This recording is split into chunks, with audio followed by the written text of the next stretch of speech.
All right, guys, it's time for the Next Level Guy Show, a men's interview, interest, and improvement-focused podcast featuring interviews with the greats from all industries to help you better your life. Each week, a new episode features an interview with one of the greats, covering all aspects of their story, from life hacks to tips and protocols that have allowed them to live life on the next level. We then highlight concrete action steps that you can use to improve your life. And now, your host, Ian Dawson McKay.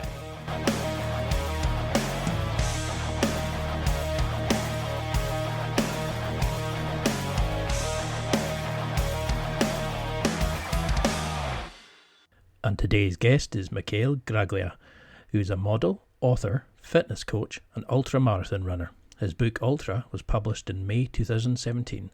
Michele is intimately acquainted with the hollow feeling many listeners of Next Level Guy struggle with every day. Before he's beating David Goggins at the Moab 240 and regular winning ultramarathons, Michele was battling depression as one of the world's most sought after models. A man who seemingly had it all, yet felt nothing inside. He finally came alive when he started running for his life, literally. His new book, Ultra, documents more than his journey from depressed model to fulfilled ultramarathon runner. It's the jolt everyone needs to wake up, to pursue their passions, push past their limits, and ultimately find fulfillment in their business, relationships, and life as a whole. And in this interview, we discuss how to find yourself, how to start changing yourself from the person you are now to who you want to be, how you can become more ultra in your own life, and so much more. And now, let's get to the interview. Well, thank you so much, Michele, for coming on. Now, you are somebody who is the ideal next level guy, in my opinion. You know, you didn't like where your life was going, you transformed it, and now you're being true to yourself and doing what you want in life. But for people who maybe don't know the name, and it's going to be everywhere soon, but could you just give a quick introduction and, just a little bit about yourself? Oh, yes, absolutely. Well, first of all, Ian, thank you so much for having me. My name is Michele Graglia. I was born and raised in Italy, and for the last about 14 years, I've been living in the United States. Initially, I moved to Florida back in 2007, when at the time I was in charge of the sales in the U.S. market for my family business. So that one trip, I spent a lot of trips, of course, between, all over the country, really. New York and Miami, though, that were our main port of entries. And one trip that I decided to make, that September 2007, very first week I was down in South Beach, I happened to get scouted by a renowned modeling agent, and my life changed completely that day. So I was basically thrown into this whole new world, this whole new industry. And, it was a complete switch, a complete change in lifestyle, and even in terms of life direction. So one thing led to another. And then if you like, of course, we're going to get into depth of it, but came to a, pretty critical point where I needed to make a change, let's say, and didn't really know what that change was going to be like, and eventually found it among the pages of a book about ultramarathons, which at the time I didn't even know what they were, didn't even know existed. But for whatever reason, it struck me. It was almost like, it was a lightning bolt, and my life changed completely that day. I decided to basically reinvent myself, battle myself, believe in myself, and with one goal in mind, and that was to be able to pursue, not being a runner, but having the vision of wanting to pursue something so difficult, so life changing, became almost an obsession. And I feel beyond privileged now. We're talking about almost 10 years later, and we're here sharing stories with you. So let's get it going. I love it. So you're originally from a small village town in Italy, and you moved across to America. How did you find that transition? You know, were you always quite an adventurous child, or were you always kind of, like, what were you like as a child yourself? Did you ever find like a passion that you were interested back then, or was it only ever when you found ultra marathons did it really sink in for you?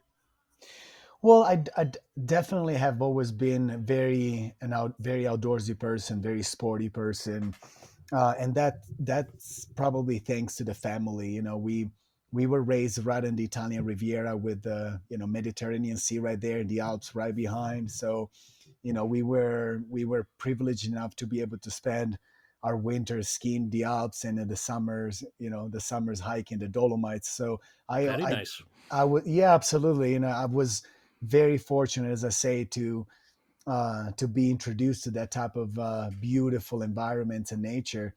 And the family certainly instill a deep passion and appreciation for the outdoors. So, both my sister and my sister is has been a Salomon professional snowboarder for many years, and so we're both kind of pursuing this outdoors lifestyle, and so yeah, of course, when I decided to move to the U.S., my decision was very much business related. I had a career in mind. I had goals of opening branches over here and expanding the business and whatnot, but it came a time that when modeling basically came into my life where I basically had to reinvent myself completely. I was living a completely different lifestyle, a completely different environment from you know, where I was raised into, coming from, as you said, from a small village in the Italian, northwest coast, to finding myself, in the biggest cities, Milan, Miami, New York, and so forth. Working with the biggest brands and biggest names in the industry. It was a drastic change. That of course brought a great deal of rewards and satisfaction at that level, and for a small period of time it did become my main goal, because you know again, coming from nothing and finding myself in the Big Apple working for the biggest names in the industry, absolutely was rewarding. And along with that came the lifestyle that you live in the in that world. So parties, celebrities, the whole socialite and hanging out and this and this and that. So 24, 25, 26 years old, you are thrown into this world, into this glamorous, let's call it that way, world where everything is handed out, everything is given, everybody wants you. You feel like the king of the world. Who wouldn't?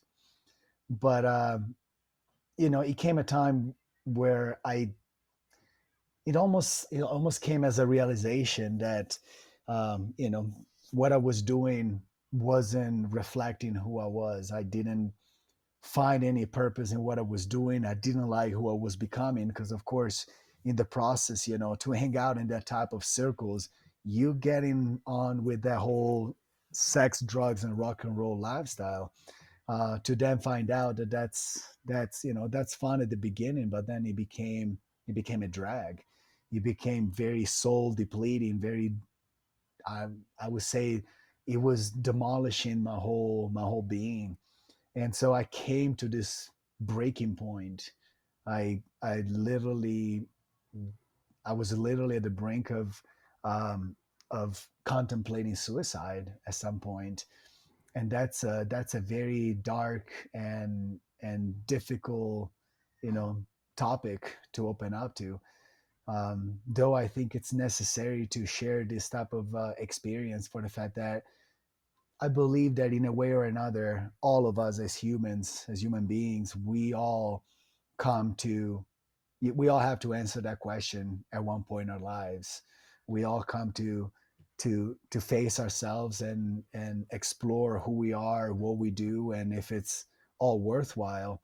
And at that moment, the moment I would say was the darkest, the deepest crisis in my life, so far at least.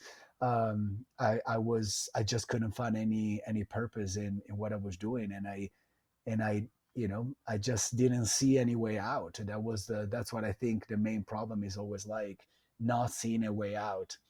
And ultimately, the love of my family and the love of the people around me is what saved me, is what allowed me to kind of reestablish my point of view and my perception of what was going on in that moment. And I just came to the simple understanding that that life just wasn't for me. What I was doing, it was, I did indeed follow that path of, material success and achieving and doing so, reaching a certain social status, reaching a certain amount of material success, and having all the fancy things and doing and living that, you know fancy life, beautiful lifestyle, whatever we want to call it. But you know, I just realized that it wasn't for me.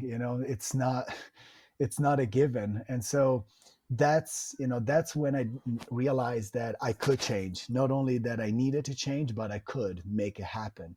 And so with the right amount of dedication and the right amount of, first of all, desire to make that happen, I was able in a short span, in just a few years, to not only discover a whole new passion that allowed me to reconnect to my roots and my love for the outdoors, but ultimately to pursue a life of purpose in search for my potential, in search of developing my own self and seeing how far I can actually go. So I gotta tell you, it's been absolutely difficult. It's been absolutely uh, challenging at times, but I wouldn't change it for anything. For the fact that nowadays, when I wake up in the morning, usually before dawn, I know that I'm on a mission. I have purpose. I find it very fulfilling to wake up before dawn,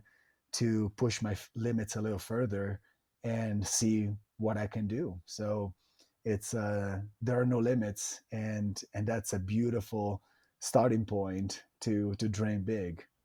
Yeah, I think that'll really hit home with a lot of people because there's a number of people who write to me who say things like, I'm not doing what I want. I don't know how to change myself. I don't know how to go for what I want. And I think that's a scary thing for a lot of people. And that's why a lot of them use drink, drugs, they watch Yep. TV every night. They want to hide from those feelings. Yep. And I think that's what really sort of will resonate with a lot of people. Is your story is that, yes, you can change, but you've got to want it and it will be scary.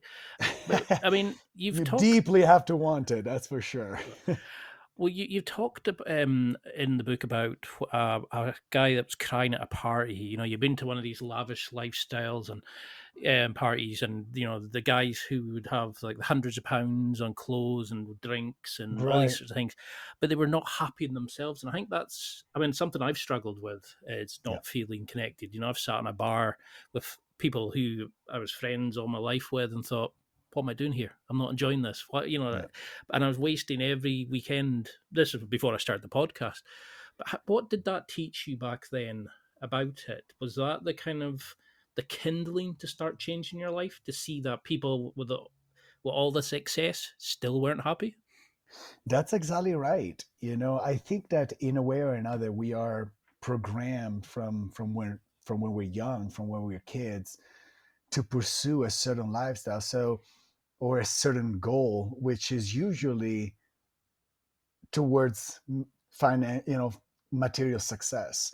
uh, you got to get a good degree so that you can get a good job, so that you can make good money, so you can have all these good things that eventually going to make you happy. But what I realized in the process is that it wasn't just my personal experience, because of course I had the opportunity to be introduced to that world and live it up and explore it wide and long. But I also had the opportunity to connect to wealthy people, socialite, that had incredible amount of wealth, and despite that, not having a goal, not having a purposeful direction in their lives, they were absolutely miserable. And so that kind of opened up my eyes to the fact that the search that I was going for wasn't the right one. And here I'm talking about a societal trend. As you say, we all grow up, we all go to school, we get our degrees, and then, you're thrown in there, you're starting living the, you know, you're going out, you're living the partying lifestyle, you're showing off, you're, buying expensive cars, expensive clothes, and this and this and that. Most likely, though, to impress people you don't care about. And and after a while, you just realize that it's completely detrimental to you, not only to your physical health, but to your overall well-being. Because, you know, alcohol, drugs, all of these things, they are, let's say, fillers where there is discontent, or at least that's what I experienced for myself. And so I was like, why do I need to pursue this path where I know, I feel that I'm absolutely discontent, I feel that I'm unhappy, I feel that, you know I still got, I have a nice car, I have a nice penthouse. I'm hanging out with the fanciest people I can find around, and dancing on tables with celebrities, and this and this and that. But at the end of the day, I wake up and I felt completely empty, completely alone, completely dissatisfied. So I'm like, so what is the point of all of this? What is the truth? I guess there is not an absolute truth, because there's absolutely people that could find enjoyment and live that lifestyle for a long period, but it just didn't work for me. So um, again, I believe that, as you just said, there's a lot of people that live this in this situation that acknowledge the fact that they are discontent, and they wish they could do something more in their lives, because there is a lot more to our lives, if we allow ourselves to explore our realms and explore our possibilities. We often tend to believe that we're not smart enough, good enough, or strong enough to pursue whatever dream or vision that we have.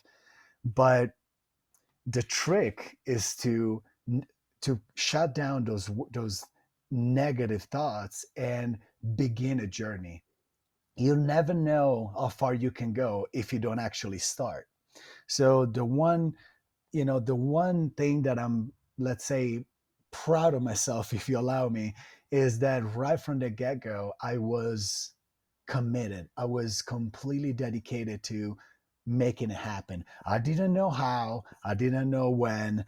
And even though it was the wildest and craziest dream, wanting to become a professional ultra runner and wanting to pursue this life of adventure and exploration was so far off from what I was doing that, for most people at the beginning, they were like, it's absolute madness. It's not like it's something close that you can kind of transition to and keep going. It was almost like dismantling completely who I was and betting on something completely different. So a whole switch of lifestyle, a whole switch of vision, a whole switch of everything. And so here I am sharing my stories and telling you that it is possible. If I did it, anybody could do it. And here we have a spectrum, again, of absurd, extreme living the modeling lifestyle and partying lifestyle, to reinventing myself, being a long distance runner and living, a life of exploration in a completely different direction. So if I did it, anybody can do it. I think that'll really sort of resonate with a lot of people, because that's definitely something a lot of people feel. It's that I'm not meant to be here. Like, I'm Yeah, meant for something else. And you're in the ultimate situation where you were judged by how you looked, not by the content of your soul. You were that's judged absolutely by right. your looks, or what, like how you could make a brand look or something like that. And this is why I was so keen, because when I seen the transformation you made, it was amazing. But what were the red flags you noticed? Like, for me, I mean, I've suffered on and off with, it's probably more seasonal depression, but I kind of get it every so often. And Yeah, for things I noticed where, like, my flat would start getting a bit dirty, or I wasn't paying attention to, like, my personal hygiene as much as I used to, or right. you weren't getting the satisfaction from the events. Was it like a one-off event that kind of really just got you to change, or were you noticing this every time you went to events, or were you noticing it every time you went to parties, that you just felt like you weren't connected, that these weren't the people that were your people in life, so to speak? Absolutely. I would say, a few events that brought to that breaking point. To me, the main part was the feeling of disconnection, and the feeling of persistently getting taken advantage of. When you're in that position, uh, there's always people that are willing to do something extra to get a certain job or whatnot. And so, I was really fed up with that type of environment where there is no respect for the other person. As you say, there is a great appreciation for how you look, but not who you are.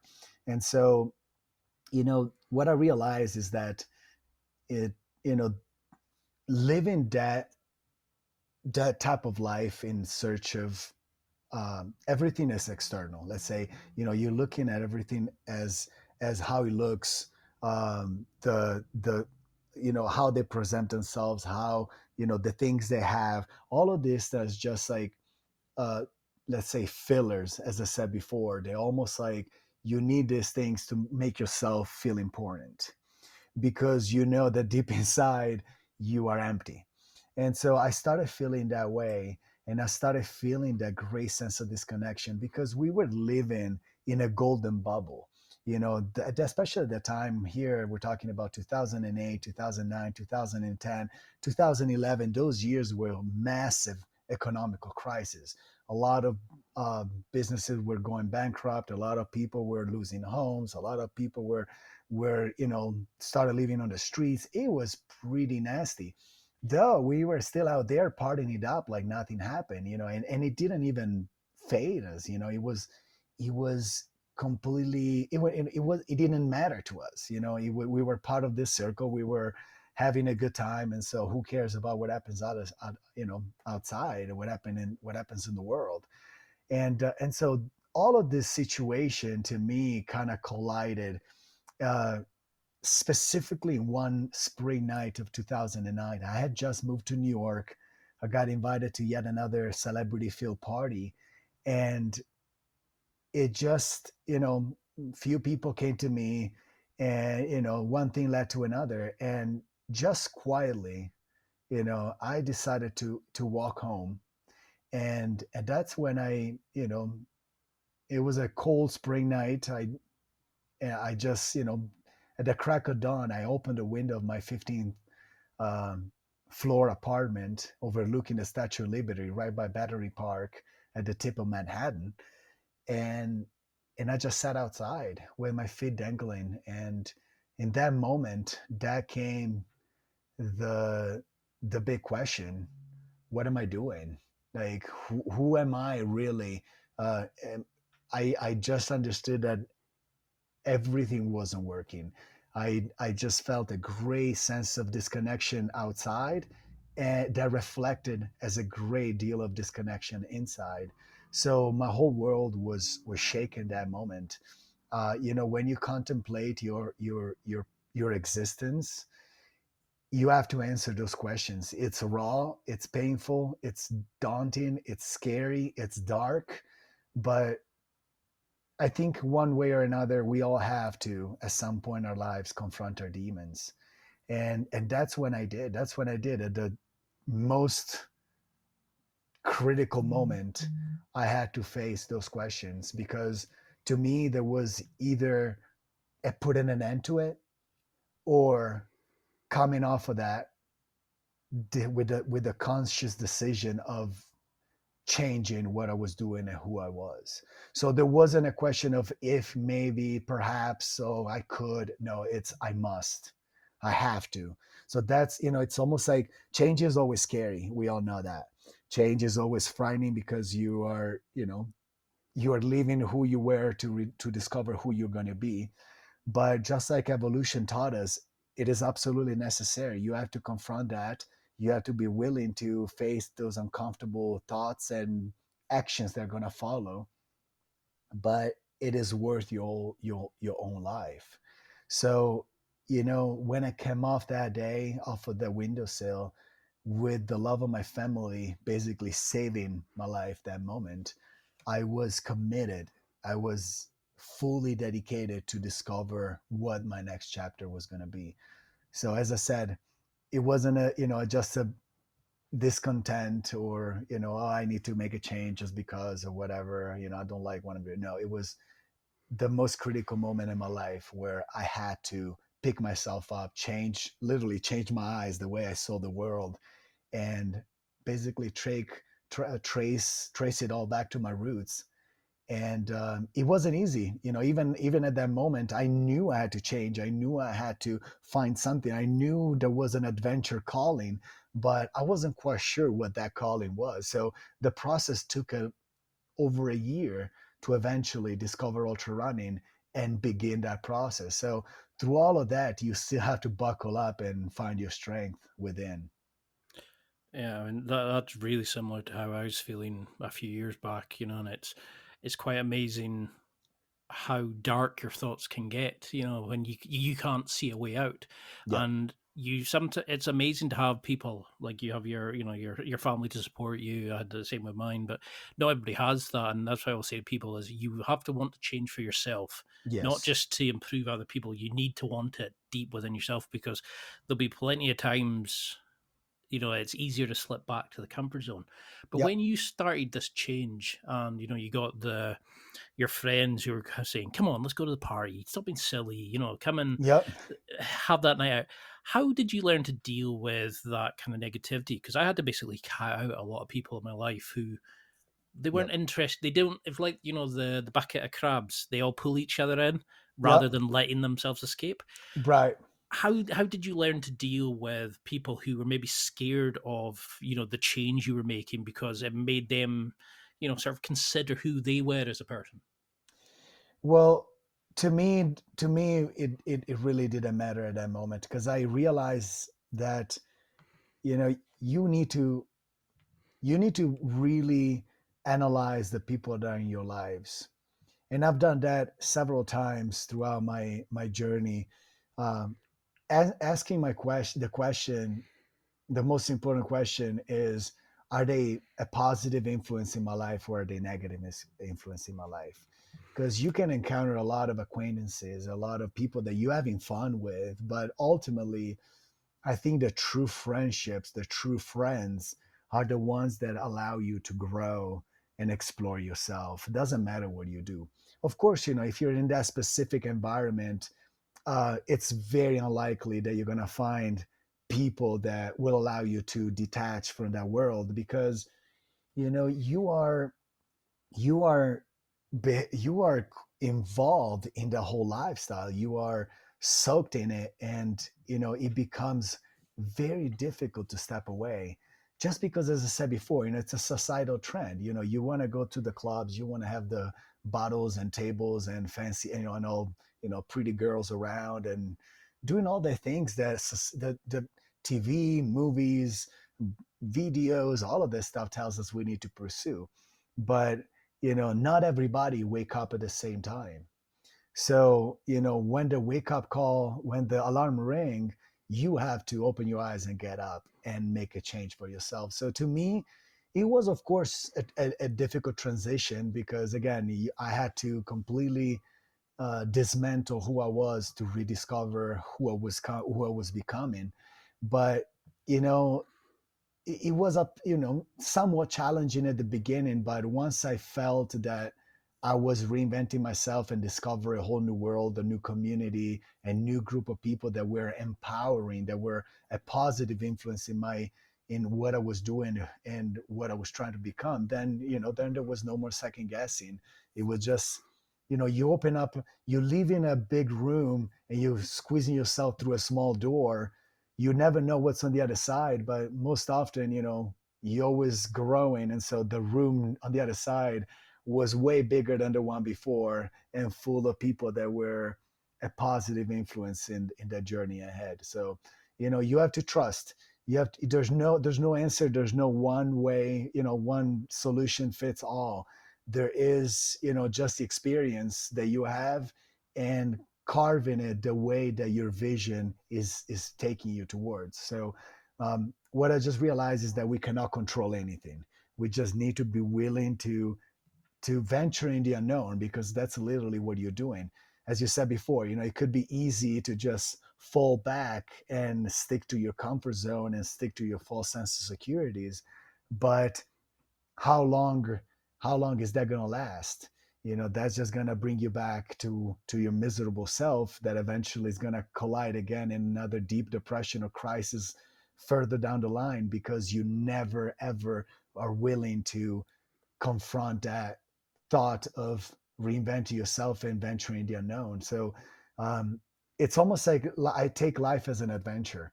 If you don't push past certain limits, you're never going to find out what you're capable of, how strong you can be, how resilient you can be.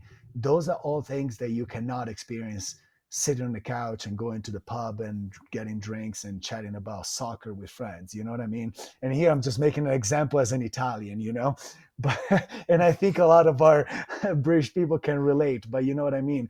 It's very narrowing. The whole life experience become very narrow. You don't allow yourself to spread your wings and see what you truly can do. And to me, that became almost a life motive. Because that's what I say to people is, if you're waiting for that moment when you're not going to feel the fear, it'll never come. You're always That's going to right. feel it.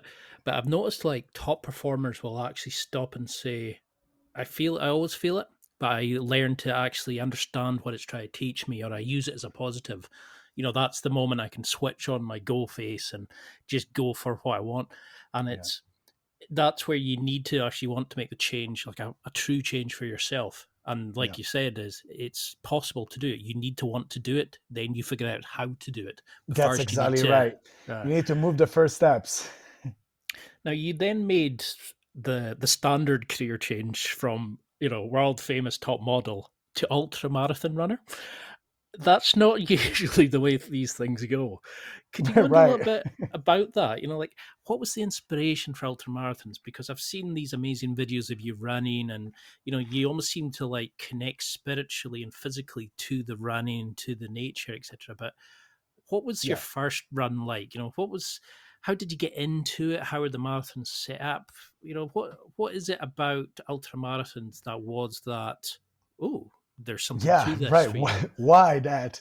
Um, so here we're talking about a year and a half after I had that one, uh, dark thought. Let's call it that way. So throughout that process, I knew I felt adventure and nature call.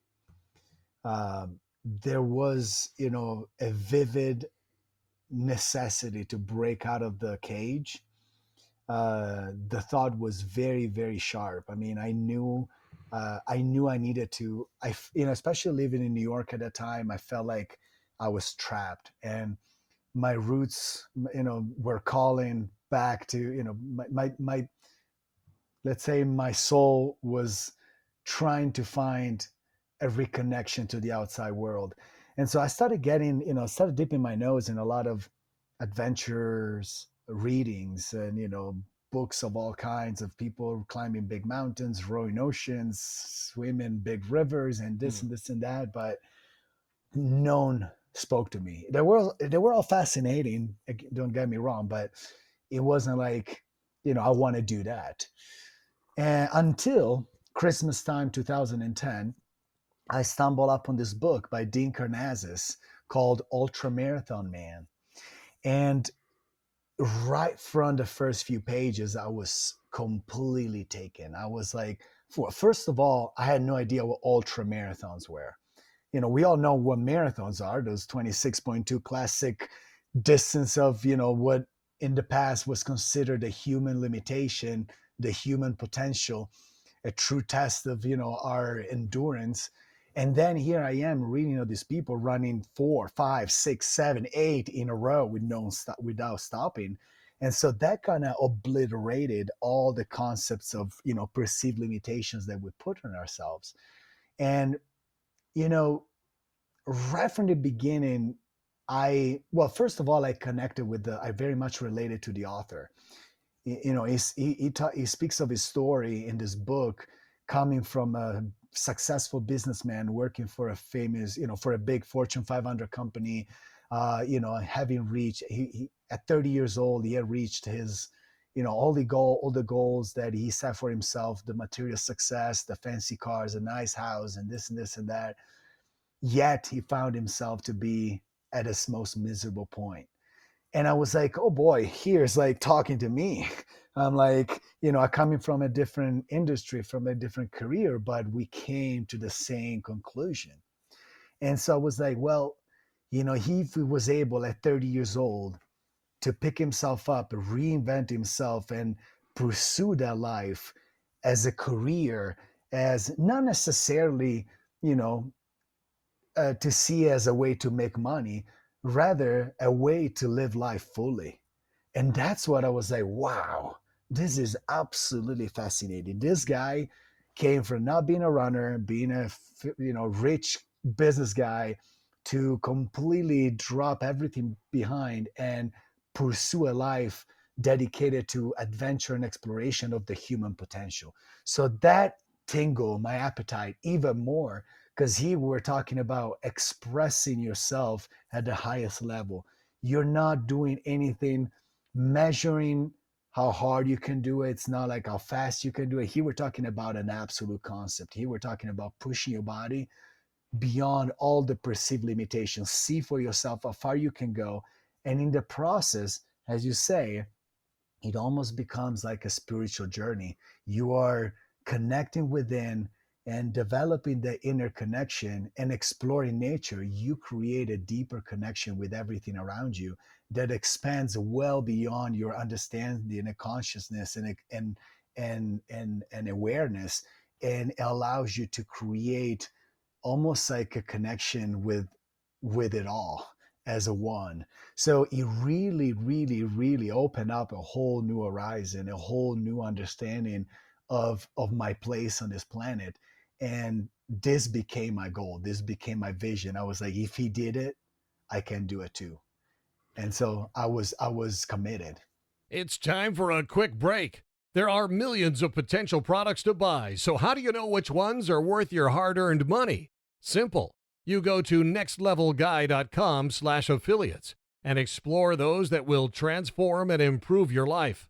You'll find deals, listener exclusives, and special offers with some great companies. Recommendations are 100% honest and only on items Ian has tried or believes in.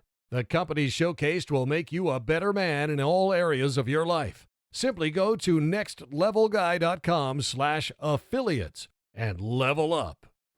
Because that's really interesting, because like one of the big sort of recommendations, when you get depressed is, apart from like saying go on antidepressants, is they'll say things like go for more walks into nature, because it allows you to disconnect from technology, but to actually get back and sort of center yourself into the world. And I found that in a lot of the videos I was watching of you, where you were showing that the work, it was almost like a spiritual thing you're running. It allowed you to disconnect from the noise and actually just shut off all the other noise in your head and just let yourself connect to nature and connect to the running motion and find yourself in the quiet. Is that how it was for you? Do you find, do you think everybody should take up running, or do we all need like a big event like that where we can focus ourselves? Or is life about continuously challenging ourselves? I believe the latter. I believe it's about, I wouldn't say just challenging ourselves, because of course that's where you find your strength, and that's a beautiful experience. But to me, I believe that running at the beginning became an escape that slowly morphed into a pursuit. So there's a switch in direction, just like I think it's necessary for our society to switch the direction that we're going, in the sense that, picking up from what you said, a lot of people suffer with discontent and depression. And, one of the recommendations is to get out, walk, run, do some activity that bring you outside, that allows you to connect you with nature. But more than anything, those activities, whether it's a 5K, a marathon, or an ultra marathon, which is not necessarily what I'm inviting you or anybody to do, it's any distance that you feel you can do, 5K, 10K, whatever. It's a beginning, and it's a beautiful beginning because it allows you to feel yourself and begin to listen to yourself. We live in a hyper connected society. We live in a hyper influenced society where we are constantly addressing other people's thoughts, other people's opinions, other people's uh, lives. And we're talking about social media. That's the rate of suicides in kids has never been high. It's never been as high as the times that we're living nowadays, because they're constantly comparing themselves. They're constantly talking down to themselves. They're constantly saying, "Oh, look at this guy living it up and doing all these great things. His life is perfect. I'm miserable. I can't do it. So I just put an end to it." This is the real pandemic. This is the real hurdle that of our times. This is a real war of our times.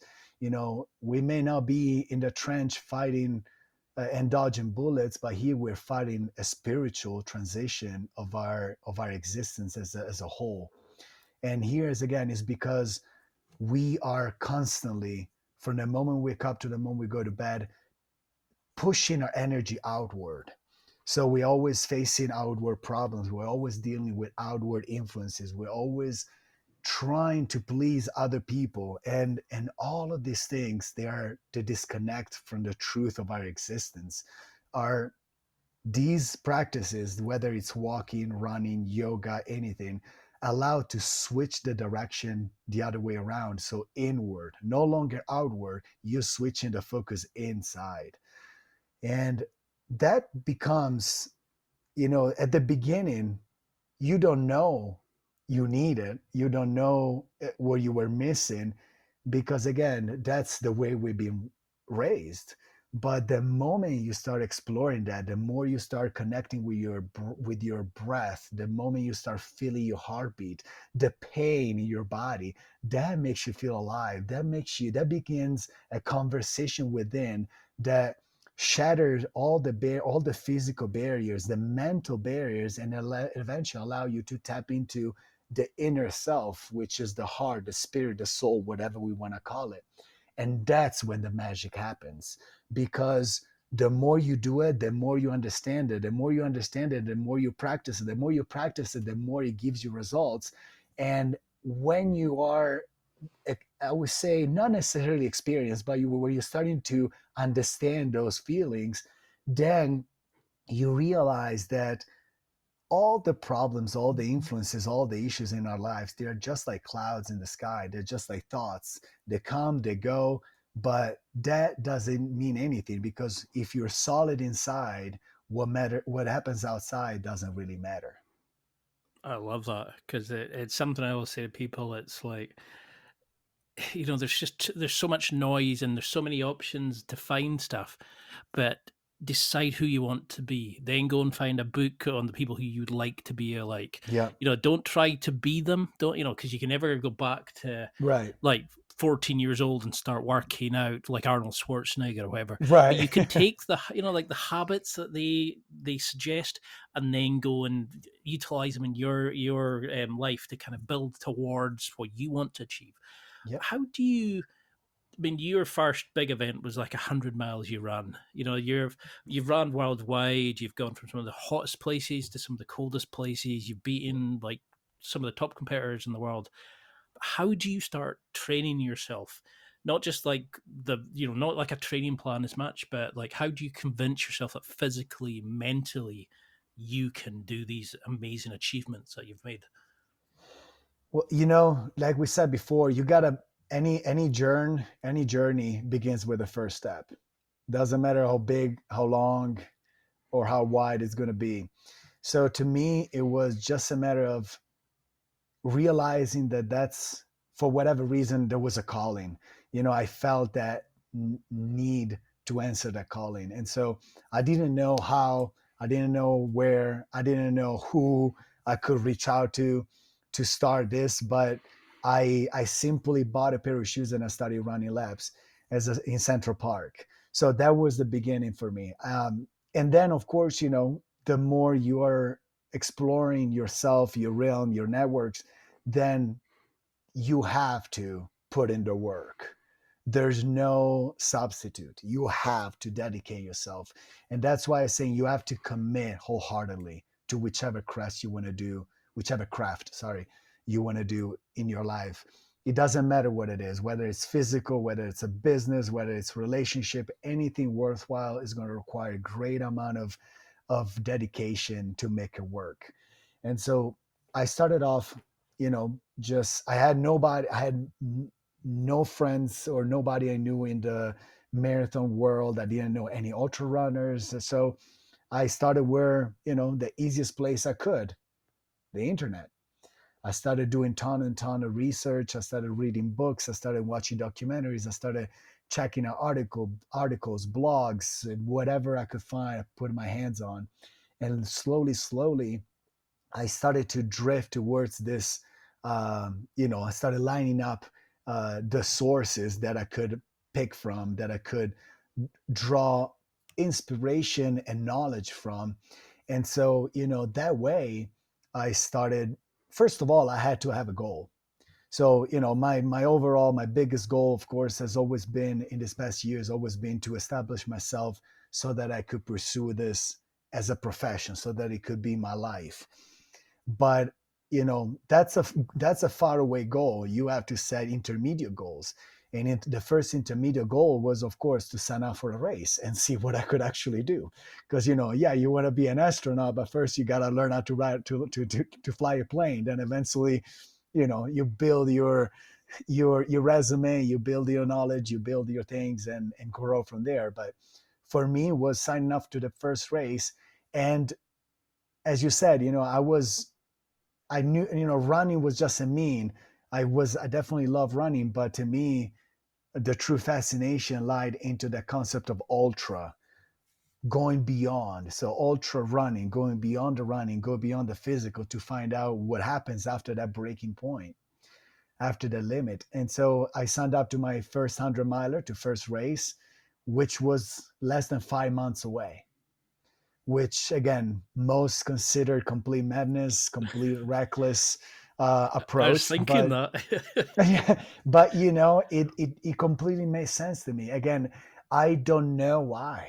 I cannot tell you why that, but I was committed. I wanted to see what it was all about. I was so fascinated, so inspired by it that I was like, I don't want to run a marathon because I know I can.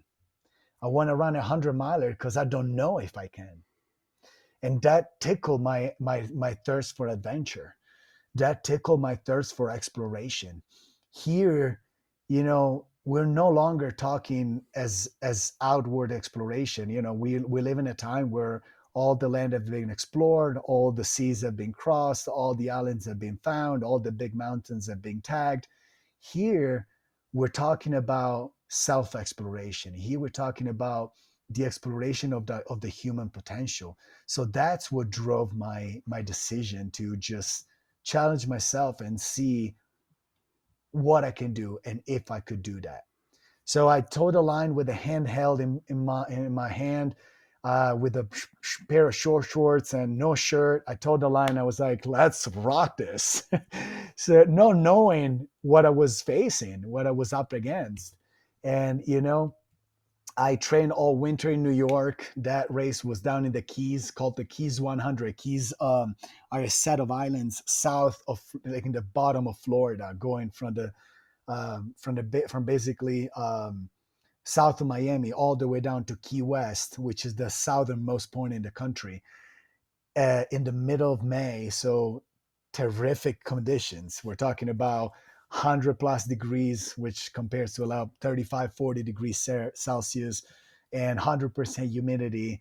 So it was absolutely out of my element. But again, I just, when the gun went off, I was ready to roll. And for about 84 miles, I pushed myself to the point where I could no longer run. So I ran until basically I passed out. And that 84-mile marked my initial limit. I passed out cold. I woke up in a puddle of vomit with my father, which came to crew for me from Italy, pulling my tongue out of my throat because I was choking. I was completely destroyed. I could not move a step forward. The ambulance came. They stuck an IV in my arm to kind of revive me. And my family was there. My now wife, back then girlfriend, was there. They were all crying, begging me to never do it again. And well, that's how it all started. Because you've done some amazing achievements, and it's like you said, it's like it starts with the first step and sort of plan your goals. So for people who are wanting to maybe do something like that, what's your sort of take on things like training and diet? How can we make running fun to even get to that point where you can start discovering about yourself and challenging? Because you make these things look easy now, but like, what was it? How did you get to enjoy running? How can Right. we start improving our diets? And people who want to become ultra, who want to do a marathon, whatever it is, how would you start them if you were to like coach them through it? Right. Well, the first step is to understand where you are. Because of course we all come from different lifestyles, we all come from different backgrounds, different ages, different physiques. So at the time for me, I was very fit. I was already very fit because working in the modeling industry, I had to take care of my body at the highest level. Of course, I was fit as a gym guy. I wasn't necessarily fit as a runner, but it was a somewhat transition going from being fit in a way to being fit in a different way. So again, I jumped on. I went for the 100 miler. I destroyed myself. That's something I wouldn't recommend to anybody. But it was somewhat of an easier step. Of course, if you come from a sedentary lifestyle, that's something I would absolutely, discourage anyone to take on. The first thing, again, acknowledge where you are and start gradually improving. So, if you haven't run or if you haven't been active in years, I would just say start for several months, even just walking.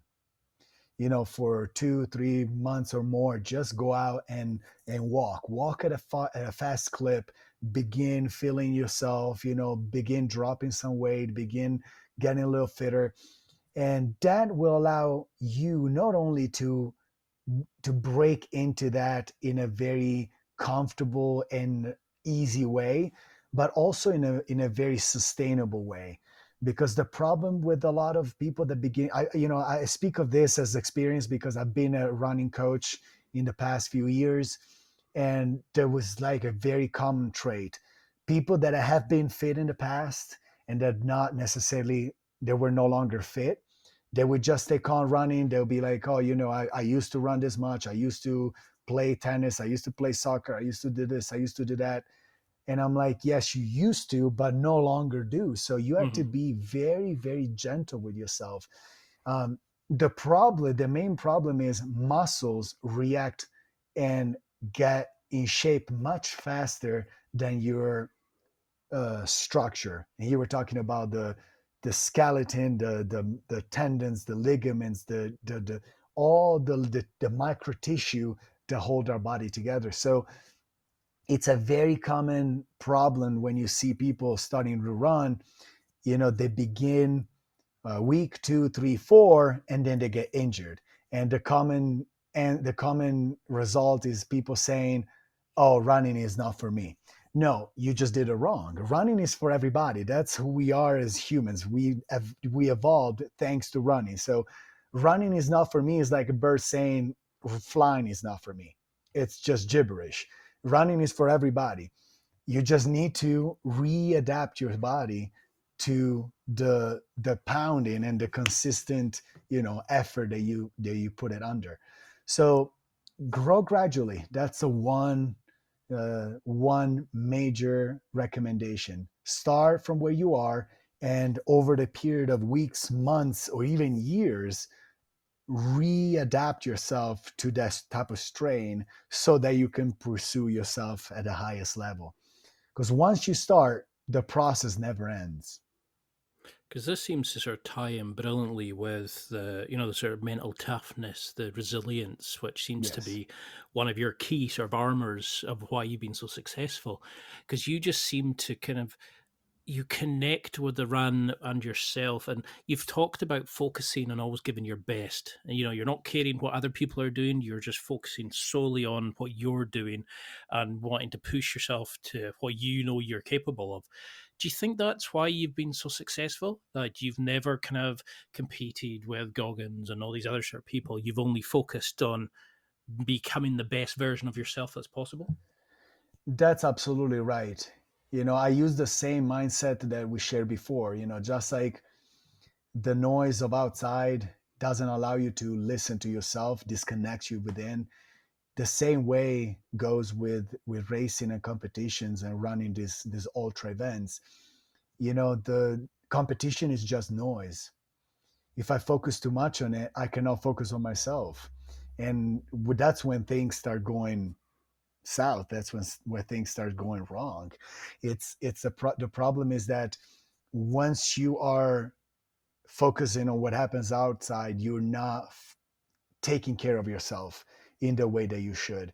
You're not addressing the issues that arise, because there will be issues. You're not focused on staying present more than anything, staying present on what you're doing in this very moment, trying to give your very best. Because ultimately, let's be real, I cannot control the other people. I cannot, just like I cannot control the outside world, I cannot control, just like I cannot control the outside world in society, I cannot control competition in a race. I cannot control how the other people prepared, how much they train, how well they train.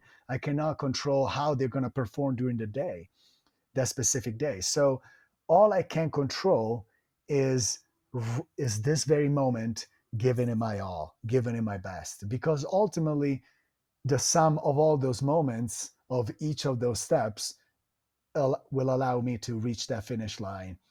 And that's become a very very much like a, you know my main strategy. It's become my motto. It's become my mantra going into all these events. Which, I bring with me this very common phrase, right here, right now. A very nice song too, by the way. Uh, and keeping it keeping the mind under control is the main goal. Being very mindful, being very present, and that to me has been the key, uh, the fundamental key to all these endeavors.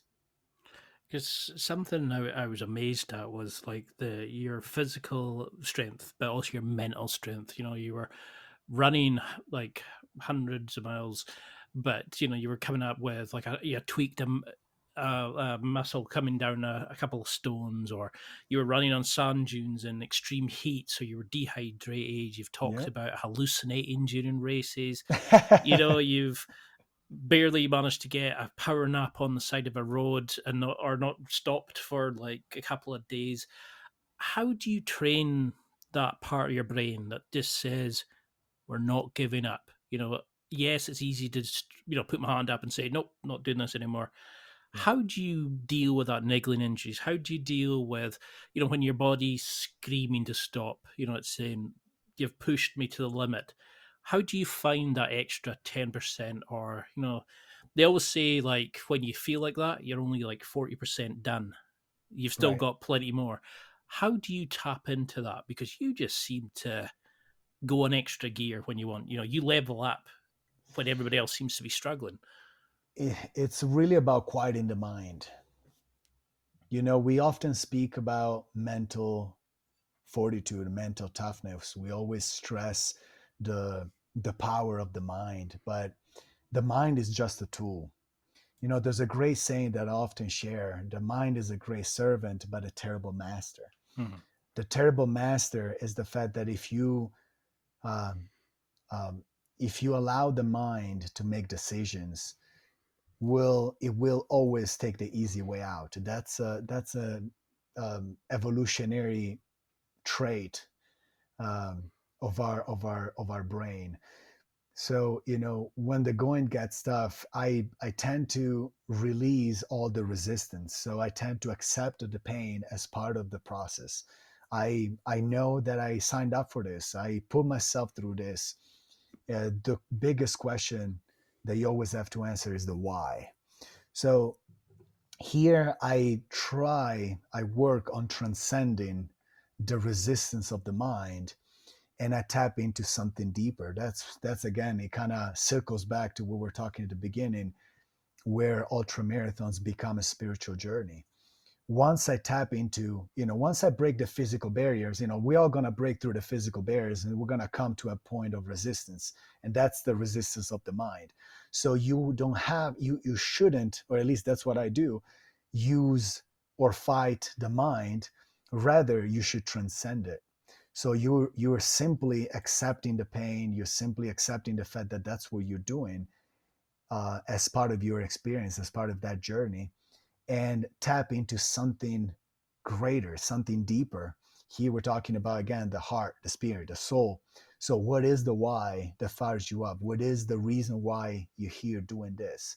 And if your why is strong enough, is the reason that why you're doing this thing is strong enough, then un, you're tapping into infinite possibility. When you tell me you're at the breaking point and then you only 40% in, wrong. I'll just say you're just the beginning. Mhm. So, if you start with this mindset, all you have to do is control topping off your energy levels and deal with, of course, sleep depletion. Otherwise, you could keep going forever. Because I think that's something that a lot of people with depression, OCD, like diagnosed for mental health conditions, have discovered is the brain is an amazing thing, but when it starts talking back to you and Yep. becomes its own internal critic or only focuses on the negative, it Yep. can be soul destroying. And it's really difficult to live life putting a smile on your face when you're going and speaking to people who are only interested in how you look or what Right. gigs they can get you to go to, or how they can use you as a sort of person. But Yep. what has this taught you, this whole sort of transition about life? What has ultra marathons taught you? Have you found who you are, do you think? And what's sort of motivating you to keep going? Because you've achieved so much now. What is it about it that makes you still think, yeah, I want to try another one, do another one? Are you discovering who you are, or are you really just wanting to push to your extreme limits and see what you're capable of? What's the motivation for you? Well, I gotta tell you, it's the life direction. You know, um, at this very moment in my life, I don't want to say for the first time, but at this very moment in my life, I feel absolutely content and grateful and privileged to live the life that I envisioned. I was able to carve those experiences into my journey, and that's one of the biggest fortune and privileges that I can think of. When it gives you purpose. At least it gives me purpose. It gives me fulfillment. It's not about, you ask me, what is the motivation? The motivation always morphs, always changes, for the fact that, what fired me up 10 years ago when I started, was completely different to what's pushing me and what's inspiring me right now. I think that behind all of it, there is the fact that it's it allows me to explore myself, to expand myself, to grow, to better myself. So I don't want to say, as it's a very difficult concept, for the fact that it does make me a better person. It does allow me to expand myself, both on a physical, mental, and spiritual level. So it's not an outside pursuit. I'm not in it for the money because, of course, you can imagine I could have found one in a million other careers that could have been more profitable. Starting from my family business where I was at when I started, to fashion afterwards, to any sort of business that I could have created in the past decade. But, you know, that's not a driving force. I'm not driven by financial gain. I'm driven by a purposeful life dedicated to growth and expanding my horizons. And I don't think there's anything more thrilling than that. And do you think that's the sort of inspiration for writing Ultra? Is it the fact that you wanted to show people that it's possible, that you can go from the lowest ebb possible to changing their lives? Or were you looking to kind of, you were at the point where you said you were content, you've got a beautiful life, you've got a beautiful wife, you've achieved so much that you wanted to kind of take stock of it all? What was the inspiration behind the book? Well, definitely the first. I came to understand how powerful inspiration can be. About 10 years, 11 years ago, when I read Dean's book, Ultramarathon Man, that book, his story, his inspiration not only changed my life, but he actually saved it. In the most critical moment, I found a light at the end of the tunnel that eventually opened up to a whole new beautiful world. And so, you know, of course, it was a challenging journey to get to this point, but I feel incredibly blessed to have had the opportunity to write this book, publish this book, and release it worldwide, so that everyone out there could have the opportunity and hopefully be inspired by my story. I'm not necessarily, aiming to inspire anyone to run ultra marathon. Rather, explore the realm, understand what their calling is, because we all do have a bigger calling. We all do have bigger dreams that oftentimes get shut down by the decisions that we make along the way, often driven by search for comfort that we're speaking of before. So, the idea is sharing these stories with the hope that people will break through those chains and listen to their inner voice and allow themselves to live a life worth to fully live, no regrets, no fear, simply venturing, taking on their own journey and finding out that that's what fires up our human spirit. Again, you're not in it for material gains. You're in it for yourself, for your calling, for something greater than yourself. And ultimately, the reason why I stress this, or at least I try to emphasize the fact that it's necessary for all of us to pursue that, is that eventually you're gonna get financial gains. It's gonna be difficult to get it going, but in one way or another, if you do pursue that vision, it's gonna give you financial gains. But what's more important than that is that once you find who you are and what you're meant to be, and you pursue that path, you open up to a much more kinder and loving version of yourself, because you're grateful. You're grateful every single day that you're waking up, not just punching in and clocking in and making the money to make it to the end of the month, but you're waking up with fire in your stomach that you want to go get after it. And being so grateful will allow you to expand that to a highest level and be able to change the life of others, be able to inspire others, be able to contribute at the highest level. And to me, there's no better way to live life than this. I love that, because that was something that came across in, the reviews of the book, where people saying, I'm not interested in running, but his story was so inspiring but it also showed me how to change it for myself. And I think that's the good thing about the book, is it's not just, oh, this is what he did, this is his story. Yeah, it's also a lot of motivational stuff through it of how you can do it yourself. And That's I think right. that's why it kind of really hits home with people. So, how would you advise people to use the book? Is that a case of just read through it, find what they want to do, and go for it? How would you deal with somebody who came to you and said, "Love this, but how do I use this to find my own purpose?" Right. Is it, just a case of reading it and getting inspired, or would you advise them to use it in a particular way? Well, I think that it is very clear in the first chapter of the book. I state this is not a book about running. So it's a very straightforward message right there.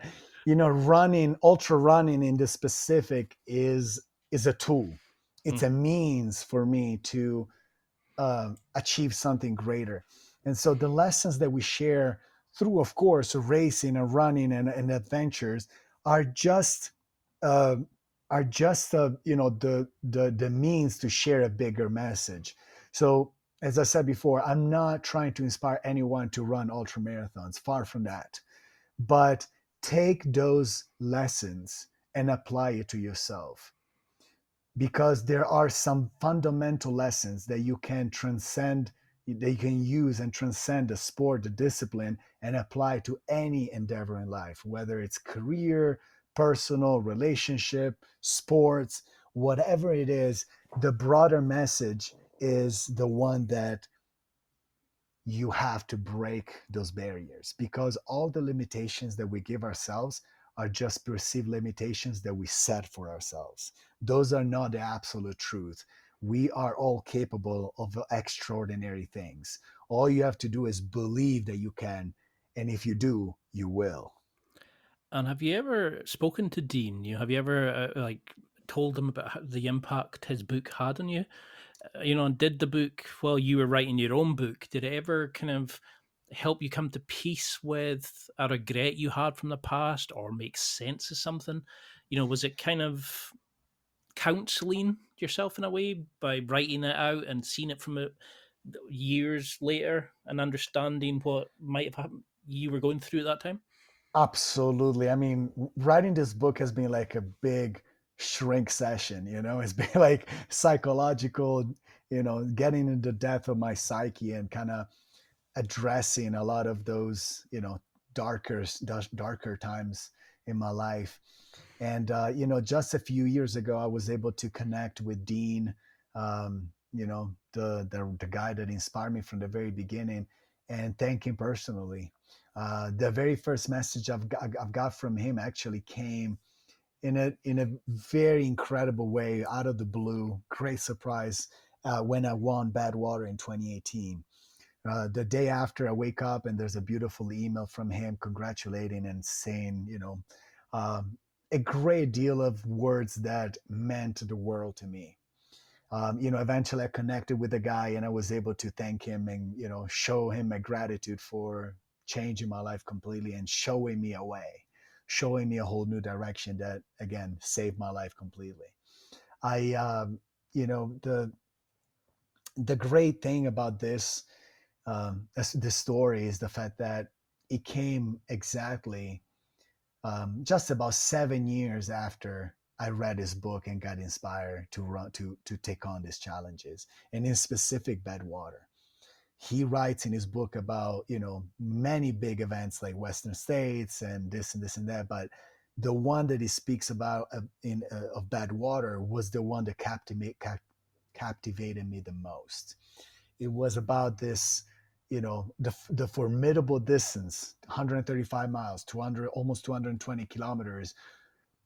But what made it even more challenging, even more fascinating, was the fact that it was run in the hottest place on earth in the middle of the summer. So here we're talking about pushing your physical boundaries against the harshest conditions on the planet. So there was almost like a double extreme to the experience. And 2018 comes. I do believe in that, in the 7-year cycles. I committed myself. I started training. I did a bunch of events all over the world, and eventually 2018 I ran Badwater. And coming off with the win and receiving his message from him, it was a beautiful closure of a perfect 7-year cycle. Getting inspired by him, 7 years later, being able to run the race, winning it, and receiving the congratulation from the guy that inspired me from the very beginning was just a cherry on top. It was just wonderful. That is awesome. I mean, It's amazing to think that you're now connected. Like, it's sort of the reason I started the podcast was all these amazing people that are reading their books, their guides, their ebooks, and all that, who were changing my lives. And I thought, I'd love to interview them, and then I started doing that. And then, as you start chatting to people, you realize that they're just normal people, but they have these amazing outlooks in life. They have habits that helps them successful. Yep. And you've met so many amazing people. Like, obviously, you're a star yourself. But what have you noticed about all these competitors, these people who push themselves to these kind of limits? Have you noticed behaviors, habits, rituals they do that helps them push themselves to this next level? Absolutely. Well, I think that the one main common trait, and at least I'm speaking for the ultra community, is being humble, being open, being down to earth, being and being kind too. A lot of people that I looked up to, they were some of the nicest people I've ever met. And I don't want to say, everyone is great, everybody, they're the best and this and that. I'm not, here to sing their, sing their things, but it's very much a sense of, as I was saying before, there's a sense of gratitude to be able to be in that position where you're not only pursuing yourself, but you're also inspiring others. And that brings you, at least for what I experienced, it brings a great deal of humbleness, if it makes sense. Not necessarily in everyone. And here I'm not pointing fingers, but there is the one common trait could be definitely that. And of course, the mindset and search and dedication to the craft that of course, is necessary. But here we're talking about something greater. I'm talking about not as an athlete, but as a person. So that would be the one. Well, I mean, we're over an hour already, and it feels like 10 minutes. You've just got this way. I don't know. You just feel like a connection to you when you start speaking, and you kind of understand it, and it motivates you and it inspires you when you listen to you. So I'd love to do a round two, and we can really get into the actual running, the races, how you plan it, all that sort of stuff. But I know you've that'll got be another. lovely. Absolutely. Awesome, but I know you've got another interview coming, so I'd love to give you some time to prep for that. But what would you want people to take from this as their first kind of introduction, apart from buying the book, because we'll have the link, etc. And I'm definitely going to be pushing people to buy it. But what would you want people to remember and take from this? Here we're talking about the most important step, the most important, let's say, I wouldn't say tip, I wouldn't say suggestion, because again, I'm no guru, but the one thing that I would share is beginning to explore their network. And here I'm talking about not the outside network, but their inner network, their brain, their what is that is calling you. So beginning to tap into, what your direction in life, what you would like to be. And, we all have ambitions. We all have ambitions in our lives. We all have dreams, but we're often a bit too afraid. We always get wound up in our heads and we start doubting. We start having those negative thoughts that we're not good enough, we're not strong enough, we're not smart enough. In a way, we all feel trapped by perceived limitations. And here we tap again another important word: perceived limitations. The ones that we perceive are not the absolute limitations. We are infinite beings with infinite possibilities. And so beginning to dismantle that perception, we we allow ourselves to pick up momentum. We pick up courage, and that happens only once you start that journey. The very first thing you have to do is, whichever direction in life, just go towards that. Move your first step. You don't know how, you don't know when it's going to happen, but go towards it. Begin that journey, because moving towards it will allow you to eventually find a lot of setbacks, find a lot of failures, but those are the biggest lessons. Those are the ones who allow you to understand where you did wrong and modify and adjust towards that vision. So in every step that you take into the unknown, we begin to discover our strength, our perseverance to reach those dreams. And it is in that process of growth that we realize that we're all capable of a lot more than what we think we can. This is very inspiring to me. Only this way we evolve, we grow to a much more, in a way, like I was saying before, we evolve to a much more loving and kind version of ourselves. This way we allow ourselves to live fully and contribute at the highest level. So whichever direction in life you want to pursue in life, don't be afraid to venture beyond. Take the step and let that wonderful journey that awaits of you begin. Because that's a beautiful way of putting it, because it kind of ties up with something you said in a video where you said about you need to be truly present and open to the experience. That's and right. not box up our talents. And I think that's the beauty of your book, of your message, is you're showing people that you can be suicidal, you can be depressed, you can be low, you can think I'm not living the life, and at any stage you can say, nope, this is what I want to do.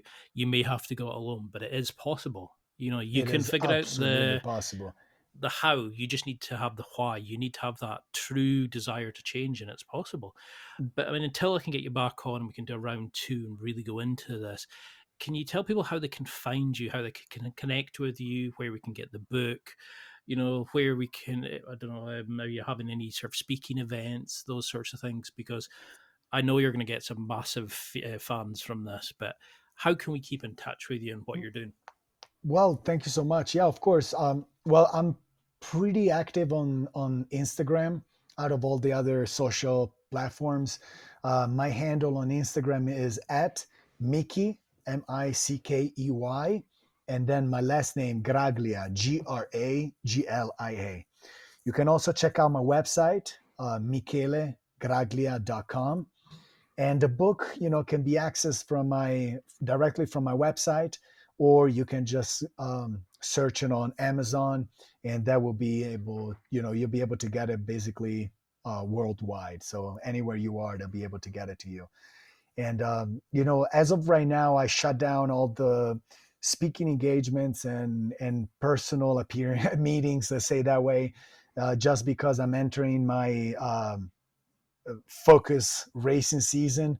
So for the next 3 to 6 months, I'll be very much involved in this, and I have several, podcasts and interview opportunities lined up already for the next few months. So there's definitely going to be more to come. But as of right now, this will be it.